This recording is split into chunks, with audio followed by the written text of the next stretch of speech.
Assalamualaikum warahmatullahi wabarakatuh. Nama saya Alika Askanufus, NIM 17030261121. Di sini kelompok kami akan membahas tentang pendidikan anti bullying. Di sini saya akan menjelaskan pengertian bullying dan pendidikan anti bullying. Bullying berasal dari bahasa Inggris yaitu bully, yang berartikan menggertak atau mengganggu. Banyak definisi tentang bullying, terutama yang terjadi dalam konteks lain seperti tempat kerja, masyarakat, komunitas, dan lain-lain. Namun, penulis akan membahas tentang pendidikan anti bullying. Menurut Priuskina Juwita dan Swestio mendefinisikan bullying sebagai perilaku agresif kekuasaan terhadap siswa yang dilakukan berulang-ulang oleh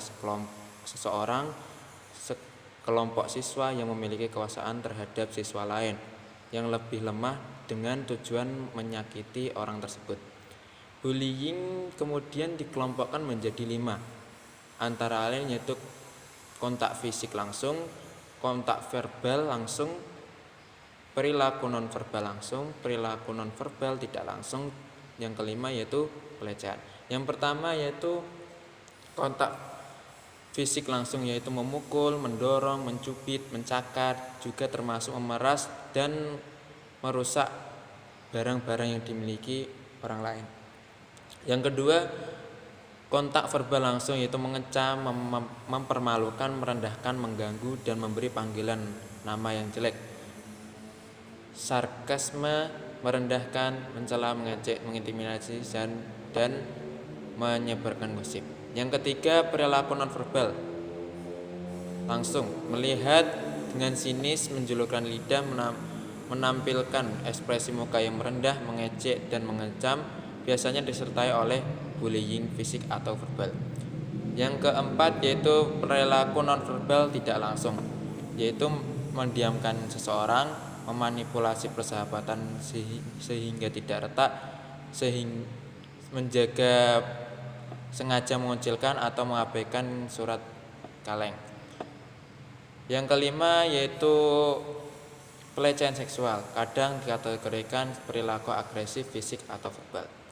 Definisi lain tentang bullying dapat ditemukan sebagai berikut, yaitu yang pertama, bullying adalah penggunaan kekerasan atau kekuatan untuk menyakiti seseorang atau sekelompok sehingga korban merasa tertekan, trauma, dan tidak berdaya. Yang kedua, bullying sebagai penggunaan agresi dalam bentuk apapun yang bertujuan menyakiti ataupun menyudutkan orang lain secara fisik maupun mental. Bullying dapat berupa tindak fisik, verbal, emosional, dan juga seksual.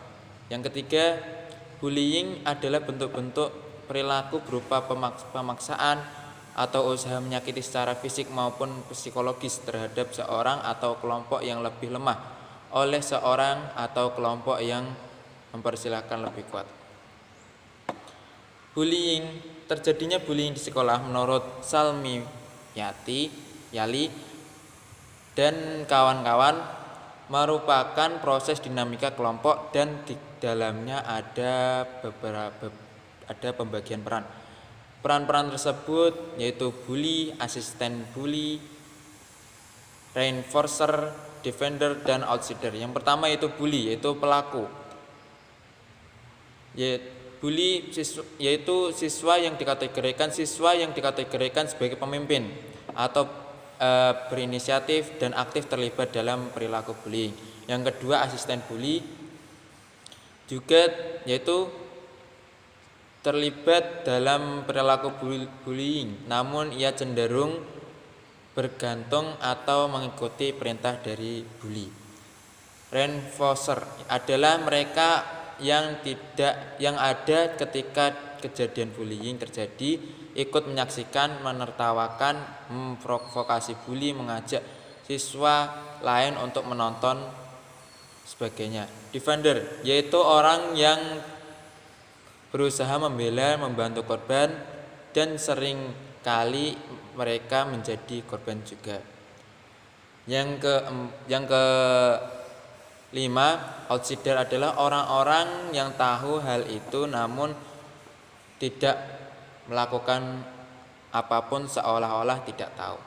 Dalam Al-Quran dijelaskan tentang larangan untuk bullying, di antaranya sebagai berikut. Salah satu ayat menyinggung tentang bullying dalam Al-Quran pada surat Al-Hujurat ayat 11. A'udzu billahi minasyaitonir rajim. Bismillahirrahmanirrahim. Ya ayyuhalladzina amanu la yaskhar qaumun min qaumin asa an yakunu khairan minhum wala nisa'un min nisa'in asa an yakuna khairan minhunna wala talzimu anfusakum wala tanabazu bil alqab ولا تنابزوا بالألقاب بئس الاسم الفسوق بعد الإيمان ومن لم يتب فأولئك هم الظالمون. Yang artinya, hai orang-orang yang beriman, janganlah sekumpulan seorang laki-laki merendahkan kumpulan yang lain. Boleh jadi itu ditertawakan, itu lebih baik daripada mereka. Dan janganlah pula sekumpulan perempuan merendahkan sekumpulan yang lain.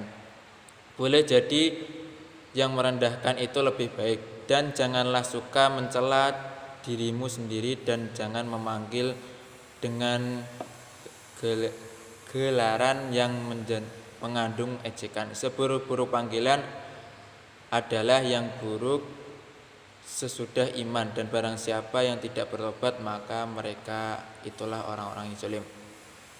Dalam dalil Al-Quran sudah dijelaskan bahwa membenarkan Allah dan Rasul serta melaksanakan syariat. Janganlah orang-orang mukmin mengejek orang-orang mukmin lainnya, karena boleh jadi orang-orang yang diejek adalah orang yang lebih baik daripada orang yang mengejek. Dan janganlah wanita-wanita yang beriman mengejek wanita-wanita yang beriman yang lain, karena boleh jadi orang-orang yang diejek adalah orang yang baik daripada yang mengejek. Janganlah pula sebagian dari kalian mencela sebagian yang lain.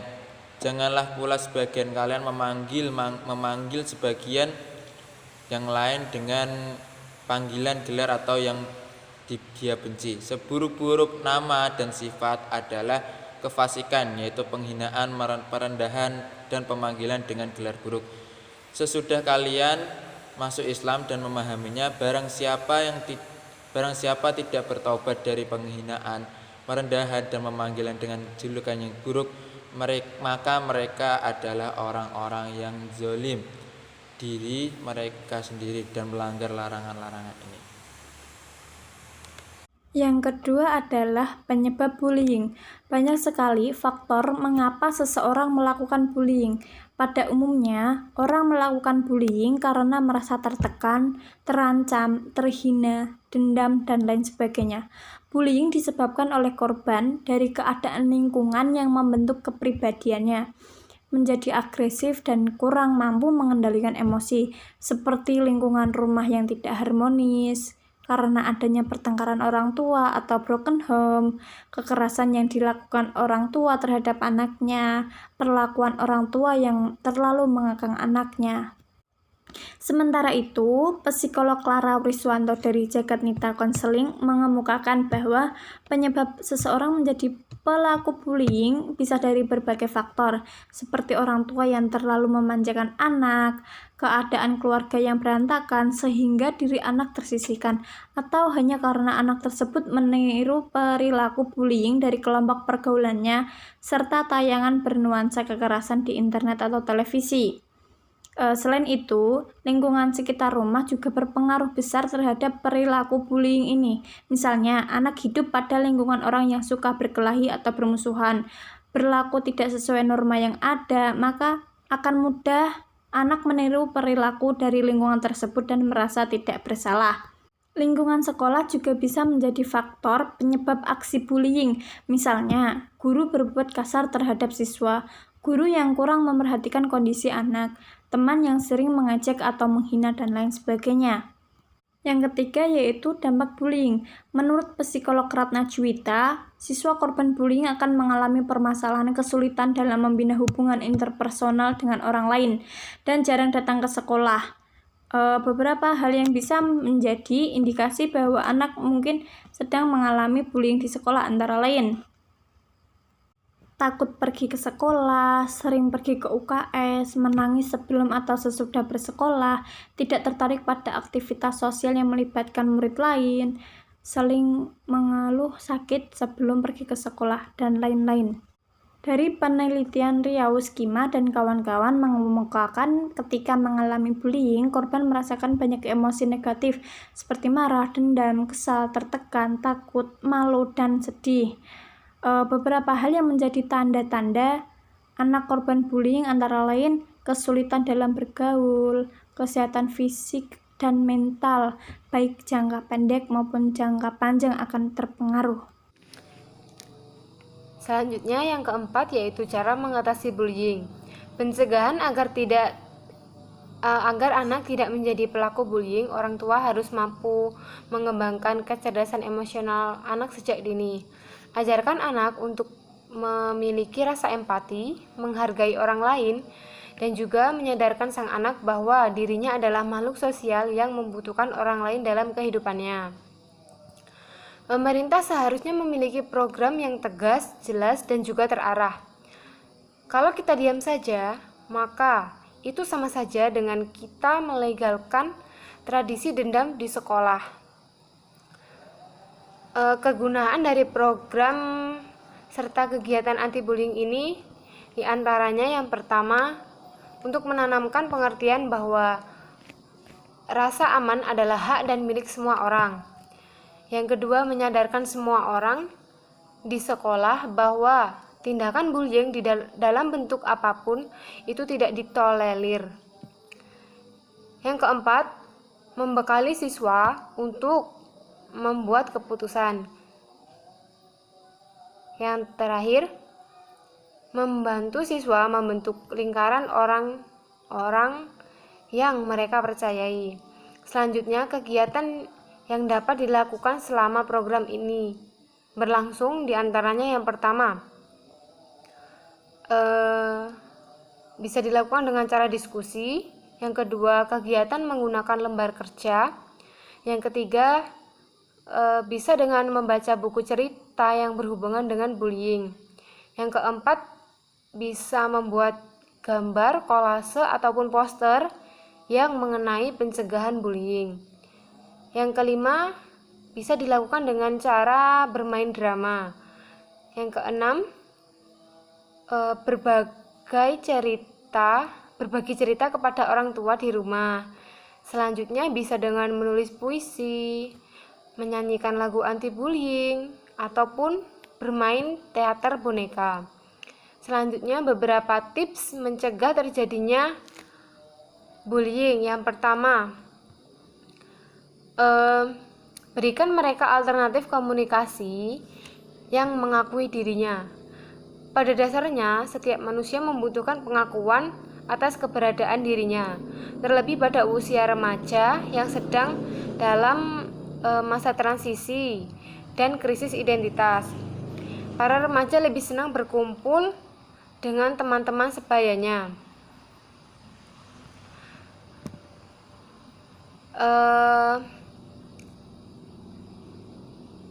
Karena menurut mereka lebih bisa menerima dan senasib dan sepenanggungan. Oleh karena itu, kewajiban untuk memberikan alternatif komunikasi yang positif dan tetap memenuhi kriteria penerimaan identitas para remaja. Misalnya, membuat perkumpulan pecinta alam atau wisata, ataupun bisa juga dengan wirausaha yang sesuai dengan kegiatannya, atau yang kegiatan positif yang disukai oleh anak-anak remaja.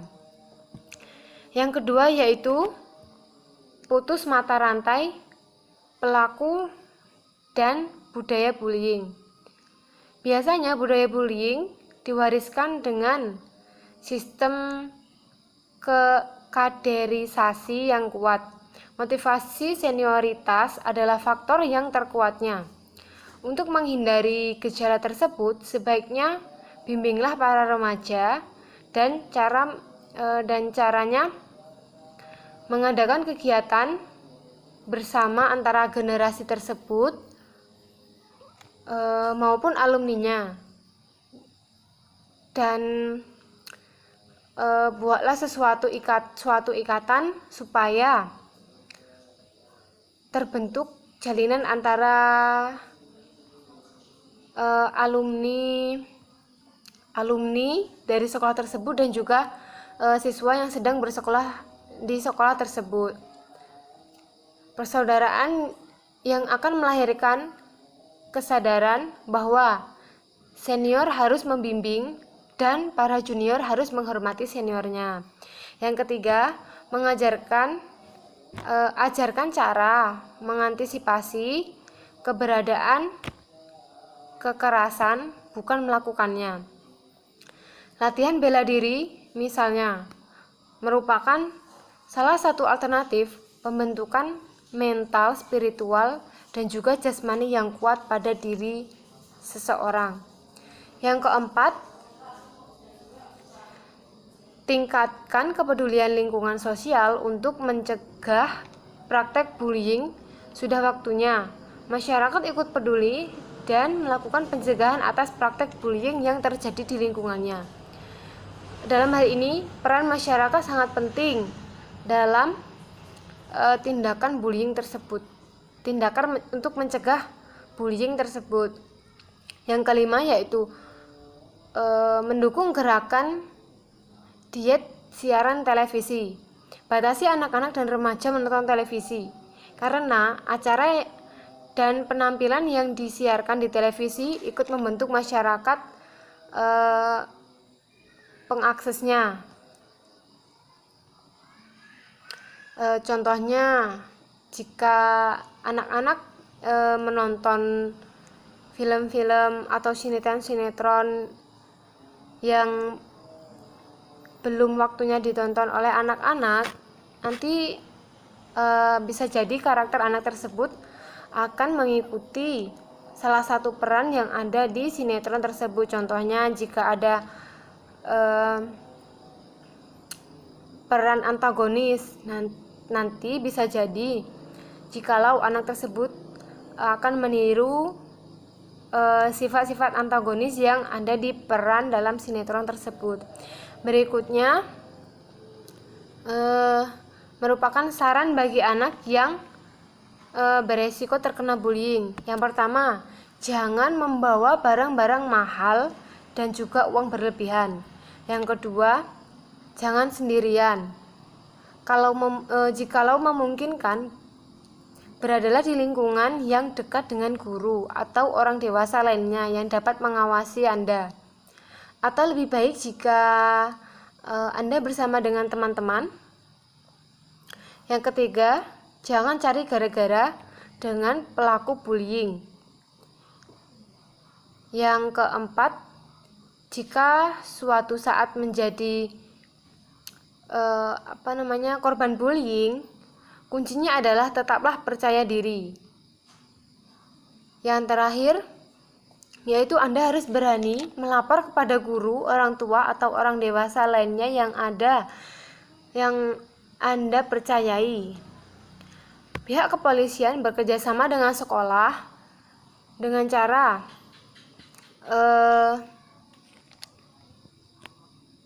cara mengadakan penyuluhan ke sekolah-sekolah tentang bahaya dari bullying, dan juga memberikan sanksi dari mulai yang ringan seperti diskors beberapa waktu sampai dengan pemecatan dari sekolah.